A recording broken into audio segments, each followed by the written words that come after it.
দীর্ঘ ১৭ বছর নির্বাসিত জীবনের অবসান ঘটিয়ে দেশে ফিরছেন বিএনপির ভারপ্রাপ্ত চেয়ারম্যান তারেক রহমান। আর মাত্র কয়েক ঘন্টা পরেই তিনি বাংলাদেশে পদার্পণ করবেন। আমরা যেটি দেখতে পাচ্ছি যে তার আগমনকে ঘিরে হযরত শাহজালাল আন্তর্জাতিক বিমানবন্দরে কঠোর নিরাপত্তা বলয় তৈরি করা হয়েছে। সকাল থেকে রাজধানী ঢাকায় আমরা দেখতে পাচ্ছি বিশেষ করে তারেক রহমানকে ৩০০ ফিটে যেখানে গণসংবর্ধনা দেওয়া হবে, সেখানে ভোরের আলো ফোটার আগেই বিএনপির হাজার হাজার নেতাকর্মী তারা কিন্তু সেখানে আসতে শুরু করেছেন এবং ভোরের আলো ফোটার আগেই আমরা দেখি যে ৩০০ ফিট যেখানে তাকে গণসংবর্ধনা দেওয়া হবে সেই জায়গাটি কিন্তু কানায় কানায় পরিপূর্ণ হতে শুরু করে। এই মুহূর্তে আমরা যেটি দেখতে পাচ্ছি শাহজালাল আন্তর্জাতিক বিমানবন্দরে তারেক রহমানের আগমনকে কেন্দ্র করে কঠোর নিরাপত্তা বলয় তৈরি করা হয়েছে। পুলিশের পাশাপাশি বিজিবি, র্যাব, সেনাবাহিনী মোতায়েন করা হয়েছে। মূলত আমরা যেটি জানতে পেরেছি যে তারেক রহমানকে বহনকারী বিমান বাংলাদেশ এয়ারলাইন্সের একটি নিয়মিত ফ্লাইটে তিনি কিন্তু দেশে আসছেন। দীর্ঘ ১৭ বছর ৩ মাস পর দেশে আসছেন। তার আগমনকে কেন্দ্র করে বিএনপি সহ বিএনপির যে অঙ্গ সংগঠনগুলো রয়েছে সেই অঙ্গ সংগঠনের নেতাকর্মীদের মধ্যে বেশ উদ্দীপনা উল্লাস কিন্তু আমরা লক্ষ্য করছি। তারা রাতভর ৩০০ ফিটে অবস্থান করছেন এবং আজকে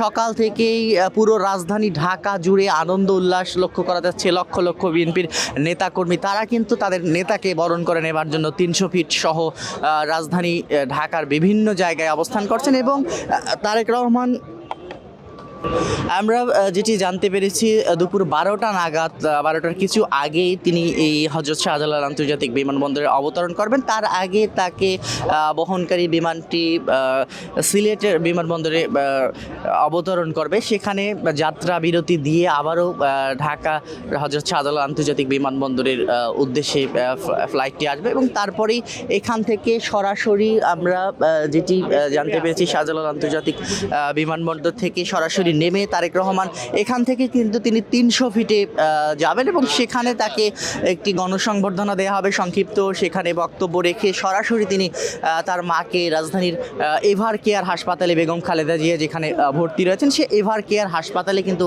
বেগম খালেদা জিয়াকে দেখতে যাবেন তারেক রহমান।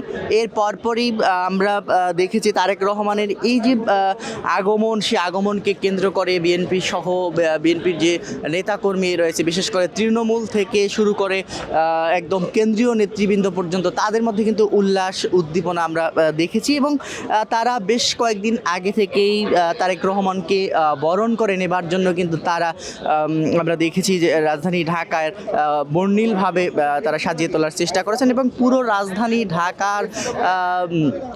ঢাকায় বিলবোর্ড থেকে শুরু করে পোস্টার, ব্যানার সবভাবেই বর্ণিলভাবে কিন্তু তারা সাজিয়ে তোলার চেষ্টা করেছেন তারেক রহমানকে বরণ করে নেওয়ার জন্য। এই মুহূর্তে দেখাচ্ছিলাম বিমানবন্দরের এই যে ভিআইপি লাউঞ্জ, এই ভিআইপি গেট দিয়ে কিন্তু তারেক রহমান তিনি বের হবেন এবং এখান থেকেই মূলত এখান থেকে সরাসরি তিনি ৩০০ ফিটে যাবেন এবং সেখানে তাকে যে সংবর্ধনা দেওয়া হবে সেই সংবর্ধনায় তিনি সংবর্ধনায় অংশ নেবেন। তার পরপরই সেখান থেকে তাকে তিনি সরাসরি এভার কেয়ার হাসপাতালে তার মাকে দেখতে যাবেন এমনটি কিন্তু আমরা জানতে পেরেছি। সব মিলিয়ে এখন পর্যন্ত আমরা যেটি দেখতে পাচ্ছি হযরত শাহজালাল আন্তর্জাতিক বিমানবন্দরের নিরাপত্তার চাদরে কিন্তু ঢেকে ফেলা হয়েছে। পুরো বিমানবন্দর জুড়ে নিরাপত্তার চাদরে ঢেকে ফেলা হয়েছে। এর পাশাপাশি সিলেটের যে বিমানবন্দরে তিনি সংক্ষিপ্ত যাত্রা বিরতি যেখানে হবে সেখানে যাত্রা বিরতি হলেও